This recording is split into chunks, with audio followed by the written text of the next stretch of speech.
Oke, Adik, selamat malam. Assalamualaikum warahmatullahi wabarakatuh. Ketemu lagi dengan saya, Pak Sun, pegiat matematika. Kali ini kita mengupas tentang matematika dasar kuantitatif, khususnya untuk adik-adik yang ingin sukses di bidang SBMPTN, USMPK Instan, dan juga ujian akhir sekolah jenjang SMA maupun madrasah aliyah. Ya, oke. Langsung saja seperti biasanya kita langsung mengupas soal di mana nanti kita juga mengingatkan tentang teori-teorinya ya. Oleh karena itu langsung saja ini bersama saya pegiat matematika Pak Sun. Oke ya. Sip. Nah, bagian pertama ini tentang luas daun pintu ya. Diketahui luas daun pintu yang berbentuk persegi panjang,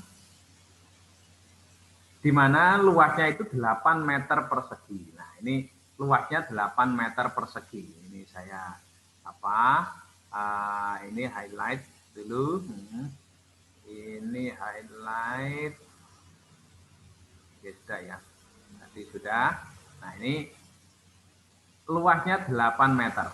Kemudian ya, di sini juga diketahui panjang diagonalnya adalah 2/5 meter. Pertanyaannya, maka keliling daun pintu tersebut adalah berapa meter kalau begitu? Nah, oke, langsung kita kupas ke materinya ya. Sekarang kita munculkan dulu kaitannya dengan teorinya. Ini adik-adik. Nanti untuk mendapatkan hasil dari mencari keliling dari daun pintu, maka kita perlu apa? Ya, otomatis kita harus tahu luas persegi panjang.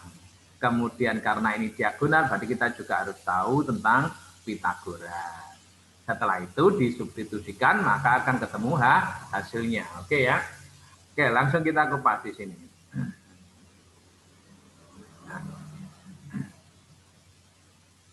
Nah, teorinya yang pertama kaitannya dengan ini, ya ini ada D ya. Nah, ini ya, bahwa tadi kan bentuknya persegi panjang. Nah, karena ini bentuknya persegi panjang, maka luasnya itu kan panjang kali lebar. Kemudian lebarnya, luasnya tadi 8, maka Oh, kalau gitu panjang kali lebar tadi sama dengan 8. Nah, ini kaitannya dengan ini. Nah, saya taruh di sini kalau begitu, panjang kali lebar sama dengan 8, maka panjangnya berapa? Otomatis 8 dibagi lebarnya. Nah, ini ketemu panjangnya yang dinyatakan dalam bentuk lebar. Jadi panjangnya sama dengan lebar per 8. Oke, bentar, ini juga saya kaitkan dengan gambarnya. Nah, ini daun pintu ini saya duplik seperti ini ya. Maka yang dimaksud daun pintu itu yang ini, yang di tengah ini ya. Ya. Kalau yang ini, nah yang ini rangkanya. Nah, kalau bahasa Jawanya ya gawangnya ya, gawang dari daun pintu ini tadi. Maka ini daun pintunya, nah ini panjangnya ini berarti ini tinggi, lebarnya ini yang begini ya.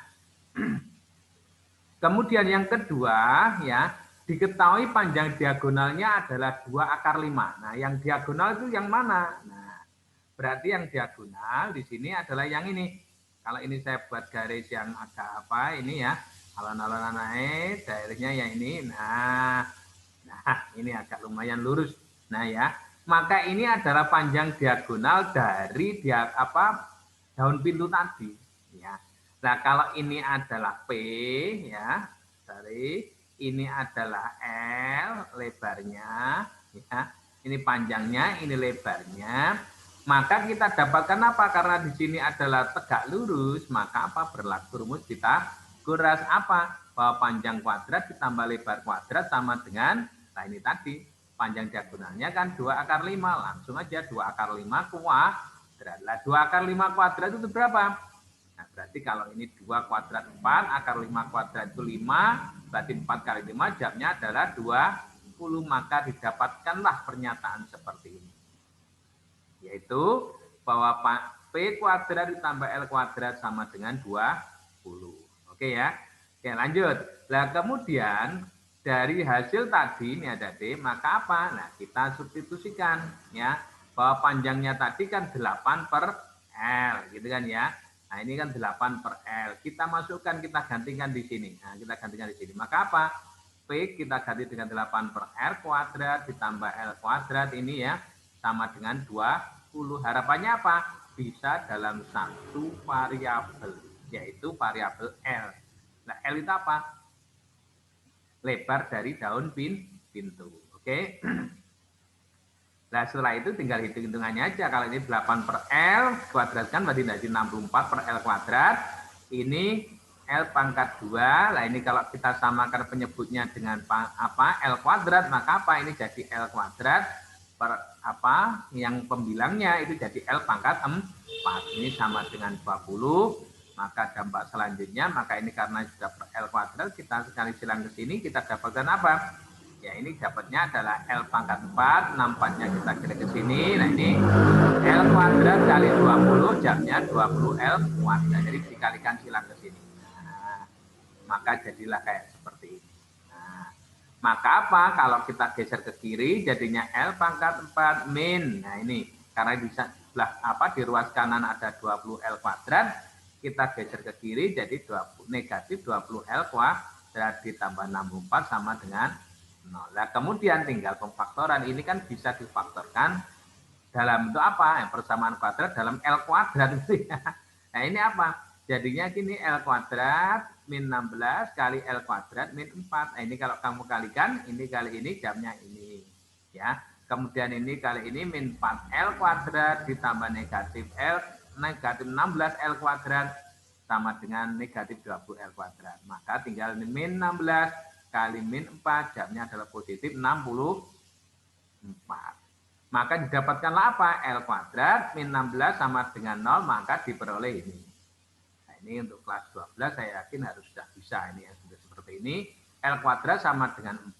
Nah, maka L-nya berapa? Nah, kalau yang seperti ini hasilnya L-nya kan plus minus 4. Ya, karena ini kaitannya dengan panjang, maka yang kita ambil adalah yang positif, yaitu L-nya adalah 4 alias lebar itu panjang apa? Lebarnya itu 4 ya. Nah, kemudian panjangnya adalah 2. Kenapa kok 2? Ya karena ini tadi ya. Ini tadi kalau panjang kali lebar kan 8. Nah, kalau lebarnya itu 4, maka panjangnya 2 ya. Nah, kemudian atau yang ini L kuadrat min 4 sama dengan 0, maka kita dapatkan L-nya itu 2, panjangnya itu 4. Nah, berarti mana yang benar ya? Seharusnya yang ini yang namanya panjang ya lebih panjang daripada lebarnya. Berarti bentuknya seharusnya ini. Nah, ya. Apa? Panjangnya 4, lebarnya 2. Kalau dikalikan panjang kali lebar kan adalah 8. Sehingga apa? Kalau ditanyakan keliling, nah kalau keliling persegi panjang gimana? Nah, ini pelajaran SD dulu. Kalian yang sudah kelas 12 harus sudah di luar kepala. Apa? Kelilingnya adalah 2 kali panjang tambah lebar. Ya, berarti apa? 2 kali 4 tambah 2. Nah, 4 tambah 2 itu 6 kali 2 jamnya 12. Maka soal ini jamnya keliling daun pintu tersebut adalah 12 meter. Oke ya. Ini adik-adik, ini uraian yang secara lengkap. Nah, nanti apa biasanya banyak sekali dengan model apa dipersingkat juga boleh, enggak apa-apa, nanti yang jelas untuk seperti ini secara analisanya adalah seperti ini. Oke ya, lanjut ke soal kedua. Nah, ini tentang rata-rata, tentang statistik biasanya ya. Rata-rata dari 17 bilangan bulat yang berurutan adalah 17. Nah, ya, ini ada keterangan di sini, rata-rata dari 17 bilangan bulat yang berurutan adalah 17. Wah, ini 17 ya 17. Terus jumlah bilangan yang terkecil dan terbesar dari 17 bilangan tersebut adalah bla bla bla bla bla. Nah, lihat berapa kalau begitu jumlah bilangan yang terkecil dan terbesarnya ya. Oke, sip. Ayo kita kupas bareng kaitannya yang seperti ini.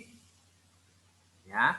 Nah, ini rata-rata dari 17 bilangan, saya misalkan ini X bar biasanya dalam apa pembahasan-bahasan soal biasanya rata-rata digambarkan sebagai X bar, 17 menyatakan banyaknya bilangan ya.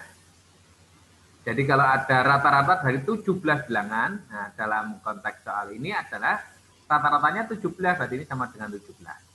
Nah rata-rata itu apa? Aslinya rata-rata itu kan jumlah nilai bilangan yang mulai dari yang bilangan pertama, bilangan kedua, bilangan ketiga, dan seterusnya sampai bilangan ke-17 dibagi banyaknya bilangan tadi juga 17 itu sama dengan 17. Wah ya, jadi banyak angka 17 nih ya.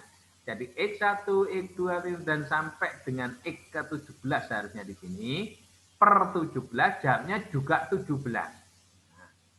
Maka apa ini ada nilai ini kalau kita kalikan silang ke sini, nah, kita dapatkan jumlah nilai dari 17 bilangan ini tadi, yaitu X1 tambah X2 tambah X3 dan seterusnya sampai data ke-17 yang ini, ya, X1 dan X tambah X2 dan seterusnya sampai dengan X ke N alias ke-17. Berarti apa jamnya? 17 kali 17 alias 289. Ya. Oke, lanjut. Nah, setelah tahu itu ini ada D, maka apa? Nah, ini kaitannya apa untuk mendapatkan jumlah bilangan yang terbesar dan terkecil, kita kaitkan dengan yang namanya barisan bilangan. Nah, ini karena SBMPTN jadi apa? Jadi campur statistik dicampur pula dengan barisan bilangan ya. Barisan bilangan apa? Barisan aritmatika. Nah, ingat kalau ada barisan aritmatika saya ambil contoh misalnya ya. Ini ada barisan 2, nah, kemudian 3. Nah, ini terlihat ya semoga. Ini 4. Nah, begini. Nah, 2, 3, 4. Maka yang dimaksud dengan UT ini ya, UT. UT itu suku tengah. Nah, suku tengah ini. Suku tengah ya, ini suku tengah.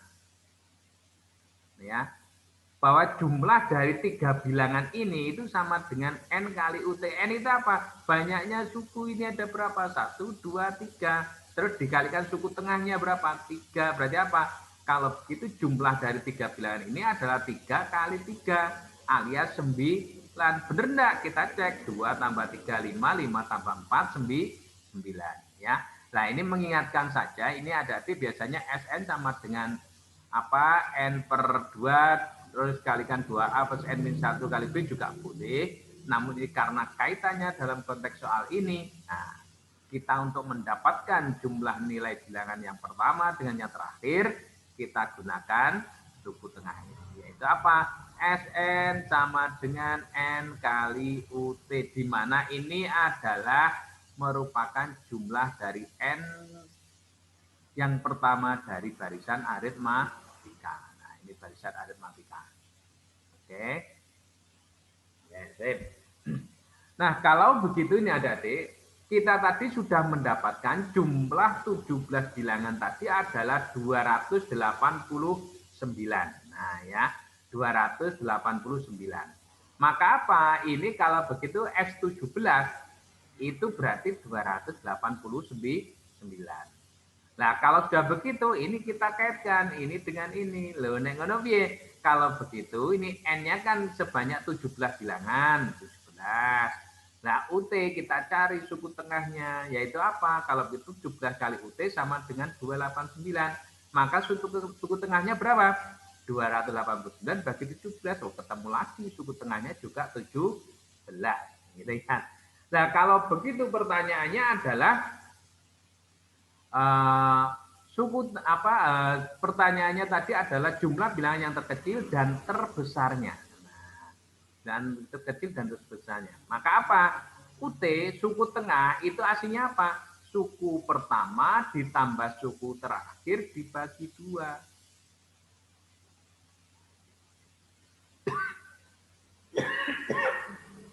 Nah, ini yang penting lagi. Apa? Contoh ini tadi. Ini ada barisan bilangan 2, 3, 4. Maka suku tengah itu artinya apa? 2 ditambah 4 dibagi 2. Jamnya berapa? 3. Gitu kan ya. Jadi apa? Kalau ada barisan bilangan yang banyaknya bilangan itu ganjil gitu ya. Di mana barisan bilangannya adalah barisan aritmatika, maka pastikan suku tengah itu adalah suku pertama ditambah suku terakhir dibagi 2. Ya. Ini suku tengah. Itu suku pertama ditambah suku terakhir dibagi 2. Nah, tadi kita sudah tahu suku terakhirnya 17. Berarti apa? Kita substitusikan di sini. Nah, maka apa? Kita dapatkan ini dari 17 sama dengan U1 plus UN. U1 plus UN berarti apa? Suku pertama plus suku terakhir. Nah, per 2. Nah, kalau kita mencari ini saja kan tinggal kali silang sana aja ini kan. Nah, maka apa? Kita dapatkan ini. Bahwa apa? U1 plus UN alias suku pertama tambah suku terakhir, jamnya berapa? 2 kali 17 alias 34. Oke ya, jadi tidak terlalu sukar, cuma kalian harus juga memahami yang pertama kaitannya dengan teori di statistik, yaitu kaitannya dengan rata-rata, kemudian yang kedua kaitannya dengan barisan aritmatika, di mana jumlah N suku yang pertama menggunakan suku tengah. Nah, ya, ini sehingga kita dapatkan suku pertama ditambah suku terakhirnya jamnya adalah 34. Jadi jamnya adalah do. Nah, ini ya. Oke, lanjut ada untuk soal berikutnya. Nah, kalau ini kaitannya dengan barisan geometri. Nah, ya, kaitannya dengan barisan geometri. Ya. Jika suku pertama dan suku ke-6, nah ini sudah diketahui suku pertama dan suku ke-6, ya, suku ke-6. Dari barisan geometri adalah 16 dan 512. Maka 65.536 adalah suku keberapa, maksudnya begitu ya. Dari suku keberapa kalau begitu ini. Nah, oke, ayo kita kupas kaitannya dengan barisan geometri. Ya teorinya otomatis kalian harus sudah tahu ya. Nah, ini kaitannya dengan barisan geometri. Nah, oke, saya ini tadi belum selesai. Nah, ini ada. Nah, teorinya seperti ini ya, Dek, bahwa apa? UN itu sama dengan A kali R pangkat N-1, di mana A ini suku pertama, R ini rasionya, kemudian UN menyatakan suku ke N-nya. Nah, ini mengingatkan kembali. Ya, kaitannya dengan barisan geometri. Oke ya, ini barisan geometri.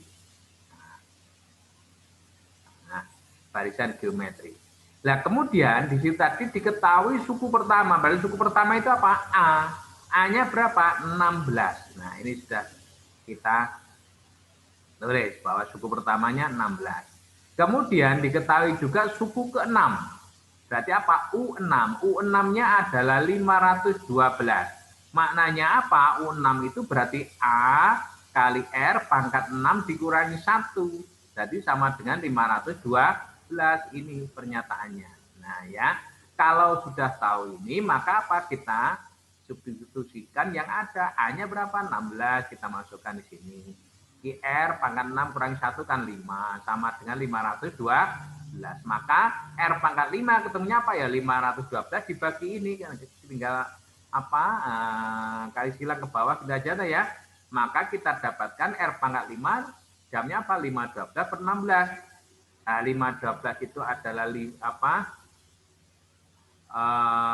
ini ya, 2 pangkat 9, nah kemudian 16 itu adalah 2 pangkat 4, maka apa? Kita dapatkan R pangkat 5 adalah ya ini 2 pangkat 9 dikurangi 4 alias 2 pangkat 5. Sehingga kalau begitu R pangkat 5 sama dengan 2 pangkat 5, kesimpulannya tampak bahwa apa? R-nya kalau begitu adalah 2. Ya. Oke, lanjut. Kalau sudah tahu ini ada deh, maka kita mencoba mensubstitusikan kaitannya dengan ini. Apa? Tadi diketahui adalah maka 65.536 ini adalah suku keberapa? Berarti apa ini? UN-nya 65.536. Nah, UN itu apa? Ini kan. Nah, berarti apa? 16 kali 2 karena R-nya tadi sudah ketahui 2 ya. Nah, kemudian ini jadi apa? 16 kali 2 pangkat N-1. Tujuannya apa? Mencari N ini ya. Tujuannya kita diharapkan berapa nilai N-nya. Nah, ini 2 pangkat N-1 sama dengan 65.536. Maka apa? Kalau kita mencari ini, maka apa? Ini tinggal mudun ke bawah, dibagi 65.536, dibagi 16. Dan nanti kalau kalian hitung, maka kita dapatkan 4.096. Jadi 65.536 dibagi 16, ketemunya 4.096. Nah, kemudian yang 2 pangkat N-1, lah ini 2 pangkat N, nah ini karena min 1, berarti kan 2 pangkat min 1, 2 pangkat min 1 apa? 1/2. Nah, kalau begitu 2 pangkat N per 2 sama dengan ini, nah kita dapatkan nilai yang baik, maka kita kalikan silang ke sini, kita dapatkan apa? 2 pangkat N sama dengan 4.096 kali 2, ketemunya 8.192. Kalau sudah begitu, N-nya ketemu. Kenapa? Karena 8.192 ini adalah sama pula dengan 2 pangkat 13. Nah ya, ini adalah sama pula dengan 2 pangkat 13. Nah, silakan nanti dihitung ya.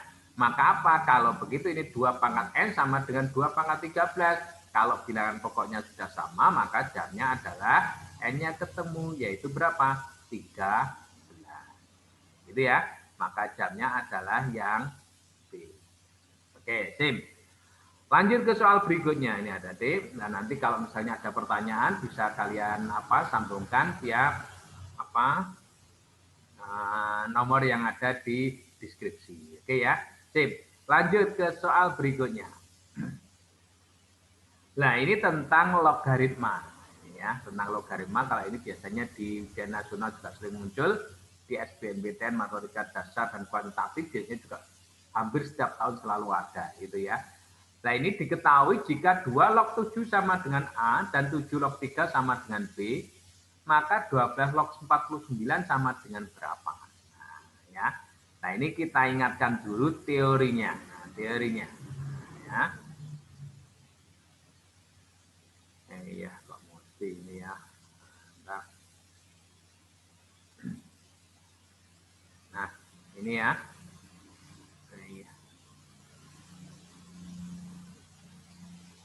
Kita ingatkan teorinya dulu. Yang pertama bahwa A log B itu sama pula dengan log B per log A dengan bilangan pokok yang di sini, nah, terserah kalian, pokoknya harus memenuhi syarat dari logaritma. Ya, otomatis kan harus lebih dari 0 dan tidak boleh sama dengan 1 ya.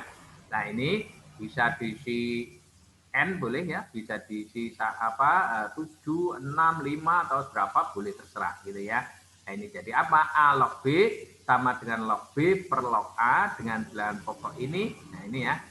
Ini terserah diisi berapa.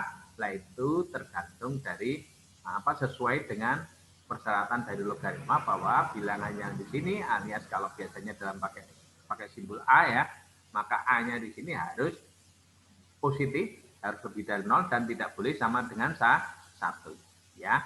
Nah, ini A log B sama dengan log B per log A. Kedua, A log B kali C itu sama pula dengan A log B ditambah A log C. Nah ya, jadi pertama ini, kedua ini, ketiga kalau ada A log B sama dengan C, maka kalau ini B log A, nah ini diwalik kayak gini, ini kayak sini gitu ya, maka akan sama pula dengan 1 per C. Nah, diwalik ya. Jadi ini satu bagian ya. Nah, ini kalau ada A log B sama dengan C, maka B log A sama dengan 1 per C. Nah, ketiga hal ini untuk mendasari, untuk menjawab kaitannya dengan soal ini. Oke ya. Langsung kita ke bagian bahasanya. Ya. Di sini ada 12 log 49. Nah, 12 log 49 ini bisa kita jadikan bentuk kayak seperti ini ya. Bahwa 12 log 49 itu akan sama pula dengan log 49, yaitu 7 pangkat 2 kan 49 per log 12. Nah, per log 12. 12 itu 3 kali 4 ya. Oke. Nah, setelah itu untuk menentukan bilangan pokoknya ini, nah, caranya gimana? Dilihat dari pernyataan soal, ini ada 2 log 7 sama dengan A dan 7 log 3 sama dengan B. Bilangan apa yang banyak ini muncul di sini? 2, 7, A atau 7 atau 3 atau B. Nah, yang banyak apa? Adalah 7, ya enggak? Maka apa? Kita kasih bilangan pokok 7. Nah, jadi apa? Kalau ini kan belum tampak ini ya titik-titiknya ini ya. Nah, ini belum tampak. Nah, kalau sudah tampak di soal, nah ini bagaimana caranya? Nah, harus tahu bahwa apa? Ini, oh kalau begitu ini karena yang banyak muncul di sini adalah angka 7, maka kita isikan bilangan pokok tuh 7. Oke. Nah, terus ini ada 7 log 7 pangkat 2. Nah, kalau logaritma kalau ada eksponen begini kan bisa turun ke bawah ya. Nah, ini sifatnya saya tulis saja dari sini ya. Kalau apa? Ini kalau ada A ya, A log B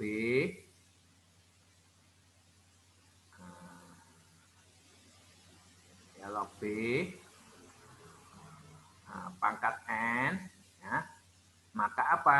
Aduh, ini pangkat N ya. Ini pangkat N ya.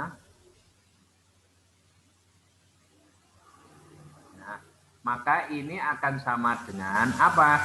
Sama pula dengan N ya kali A log B. Nah, ini biar ingat nanti kalau pas membuka lagi ya. Log B. Nah, ini ya. Jadi A log B pangkat N itu akan sama dengan N kali A log B. Nah, ini dipakai ini ya. Turun ke sini. Nah, ini. Maka apa kita dapatkan? 2 kali 7 log 7. Nah, ya. 7 log 7 itu apa? Nah, logaritma. Nah, logaritma apa? 7 kali log 7 jamnya berapa? 1. Ya kan maksudnya apa? 7 pangkat berapa agar sama dengan 7. Otomatis pangkat 1. Maka apa? 7 log 7 jamnya adalah 1. Nah, ini ya. Ininya ada ya. Jadi ini 2-nya tetap. Nah, ini 7 log 7-nya 1. Kemudian yang penyebutnya tadi kan 7 log 12. 12 itu 3 kali 4. Maka apa? Ini jadi 7 log 3 karena ini kali ditambah menjadi 7 log. Nah, 4 itu 2 pangkat 2. Nah, ini memenuhi sifat ini ya. Jadi apa? Kalau 7 log 3 ditambah 7 log 2 pangkat 2. Nah, ini pangkat lagi turun ke depan karena memenuhi sifat ini ya. Jadi apa? 7 log 3 ditambah 7 log 2 pangkat 2, 2-nya ke sini. Nah, setelah itu menjadilah kayak seperti ini. 2 kali 7 log 2 ya. Nah, terus kita coba substitusikan angka-angka pernyataan yang ada dalam soal. 2 log 7 kan A dan 7 log 3 adalah B. Oke ya. Maka apa? Ini 2 kali 1 2 tetap ya. Nah, kemudian 7 log 3 itu apa? 7 log 3 itu B. Nah, masuk sudah B. Terus ini plus 2. Nah, ini masih ini ya. 2 kali 7 log 2. Nah, 7 log 2 itu apa? Nah, ini 7 log 2 ini kan ada 2 log 7 memenuhi sifat ini apa? Kalau ini dibalik di sini bilangan pokok, kemudian di sini angka 2-nya, maka apa? Kalau ada 2 log 7 adalah A, maka kalau 7 log 2 jamnya adalah 1/A. Nah, ini ya. Memenuhi ini adalah 1/A. Sehingga apa? Ini 2 kali 1/A.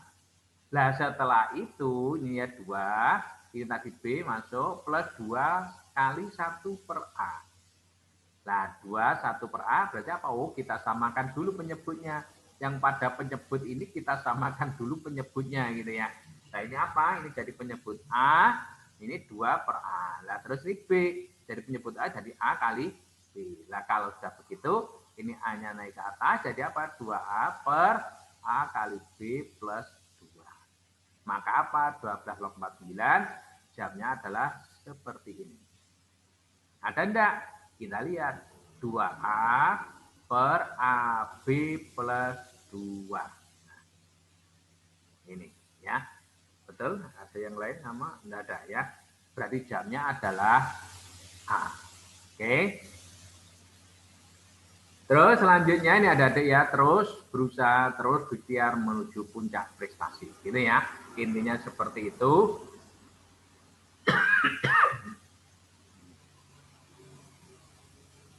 Jadi untuk soal ini tadi jamnya adalah A, yaitu 2A per A kali B plus 2. Gimana teorinya ini? Nah, nanti kalau kalian nanti masih ada pertanyaan, bisa kalian sambung di nomor yang ada di deskripsi. Oke ya, sip. Nah, adik-adik, demikian tadi pembahasan khususnya untuk matematika dasar kuantitatif. Semoga bermanfaat untuk kalian semuanya. Dan terus berusaha, terus berikhtiar menuju puncak prestasi. Terima kasih. Saya Pak Sun. Assalamualaikum warahmatullahi wabarakatuh. Sukses untuk kalian semuanya.